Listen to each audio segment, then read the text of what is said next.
मेरी अच्छाई देखो। तो परीक्षित ने कहा भाई तुम्हारी अच्छाई है क्या, हमको बता दो। तो कलयुग ने कहा महाराज मेरी अच्छाई तो वो है जो सतयुग में नहीं था, जो द्वापर में नहीं था, जो त्रेता में नहीं था, वो अच्छाई मेरे अंदर है। क्या है? बोले यत् फलम नास्ति तपसा न योगेन समाधिना। जो पुण्य सतयुग में तपस्या करने से पुण्य प्राप्त नहीं होता, जो पुण्य द्वापर युग में समाधि लगाने से जो पुण्य प्राप्त नहीं होता, जो त्रेता में योग करने से पुण्य प्राप्त नहीं होता, वही पुण्य आज कलयुग में सिर्फ नाम जपने से प्राप्त हो जाता है। क्यों? कलयुग केवल नाम आधारा, सुमर सुमर उतरई नर बहु पारा। यत् फलम नास्ति तपसा न योगेन समाधिना तत्फलम लंघते केशव तीर्थनाथ। आज भगवान सूत जी कहते ऋषियों कलयुग ने जब कहा कि महाराज मेरी ये अच्छाई है, तो परीक्षित महाराज ने कहा कि भाई अच्छाई तो है, पर रहने के लिए स्थान हम अपनी मर्जी से देंगे। कलयुग ने कहा ठीक है अपनी इच्छा से दे दो।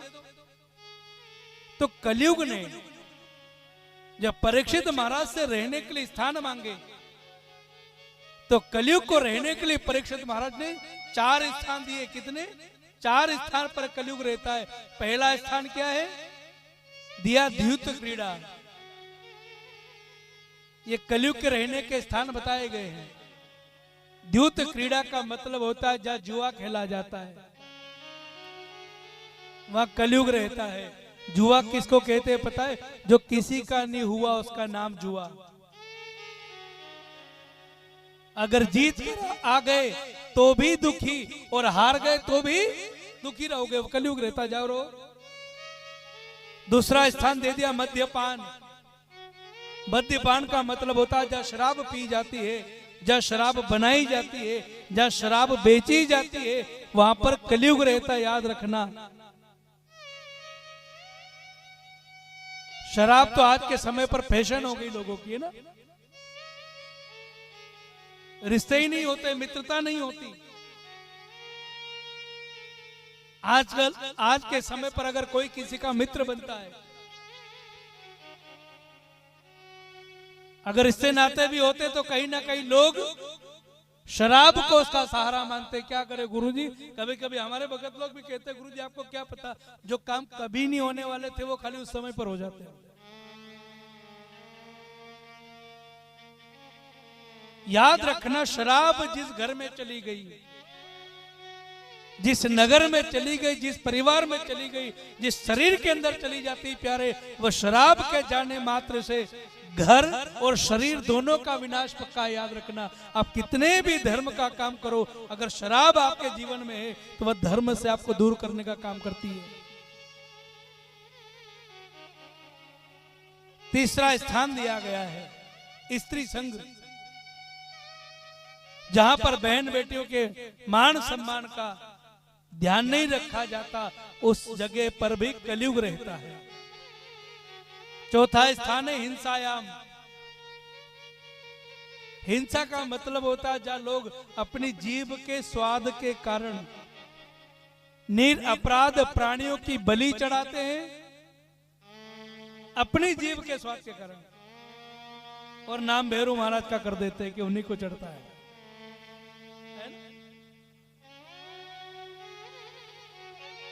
हम शाम को यहां बैठे थे पांडाल में, हमारी पूरी टीम बैठी हुई थी। इस विषय पर एक संवाद चल रहा था। एक भगत कह रहे थे गुरुजी माता जी को तो चलता ही है।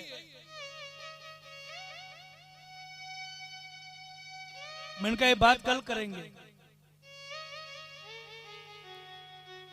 याद रखना, जो लोग मां भगवती के नाम पर या देवताओं के नाम पर जीवों की बलि चढ़ाते, वो कान खोल कर सुन लेना। भगवान किसको कहते? भगवान हमेशा लोगों को जीवन दान देने का काम करते प्यारे, किसी के प्राण लेने का काम भगवान नहीं करते।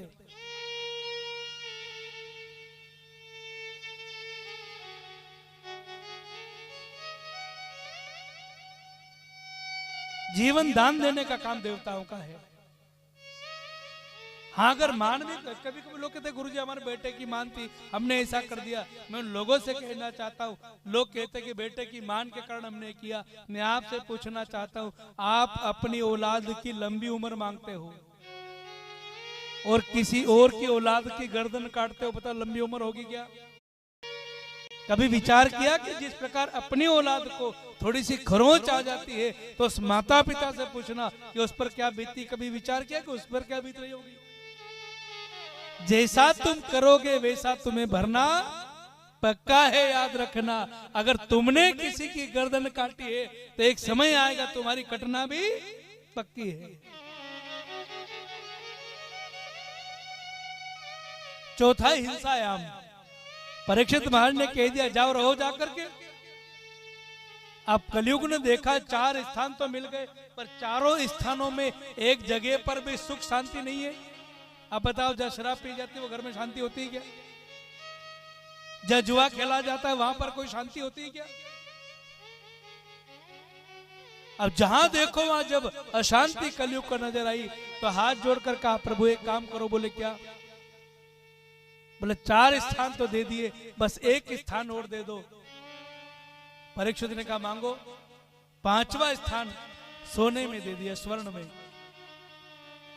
परीक्षित महाराज ने बिना सोचे कह दिया जाओ मैं तुम्हें 5वां स्थान स्वर्ण में देता हूं। जो सोना है ना उसमें भी कलयुग रहता है। अब कई माताएं टेंशन में आ जाएंगी कि सोना तो बहुत मुश्किल से जैसे तैसे करके इकट्ठा करते, गुरुजी आप उसी में कलयुग बता रहे हो। तो याद रखना कि सोने में कलयुग रहता है। जो गलत तरीके से कमाया, किसी का हक छीन करके बुरी तरीके से अगर सोना कमाया है उसमें कलयुग रहता है। और अगर खुद की मेहनत का है तो खूब पहनो, कभी कोई गड़बड़ नहीं होगी। ये सोने का काम है। परीक्षित ने कह दिया जाओ रहो। अब कलयुग ने मौका पाया और मौका पाते कलयुग ने देखा कि राजा के मस्तक पर जो मुकुट है वो सोने का है। उसी सोने के मुकुट में जाकर के कलयुग बैठा और कलयुग के बैठने मात्र से सबसे पहले याद रखना कलयुग ने राजा को ही अपना निशाना बनाया। अब कलयुग बैठा तो परीक्षित महाराज की बुद्धि भ्रमित हो गई। तो सबसे पहले परीक्षित को हिंसा जगी। पूरी भागवत में सिर्फ एक जगह पर लिखा है कि परीक्षित के मन में हिंसा आई थी, नहीं तो कभी न तो पांडवों ने हिंसा करी और न कभी परीक्षित महाराज ने। कलयुग जो है वो राजा के मुकुट में बैठा और हिंसा जगी तो वन में शिकार खेलने परीक्षित गए। कुछ सेना भी साथ में थी। भगवान श्री सुखदेव सूत जी कहते, ऋषि आगे कथा आती है कि वन में सेना तो छूट गई और अकेले अश्व पर सवार होकर परीक्षित महाराज वन में दर दर की ठोकर खाने लगे। रास्ता भटक गए वन में। स्थिति यहां तक आ गई कि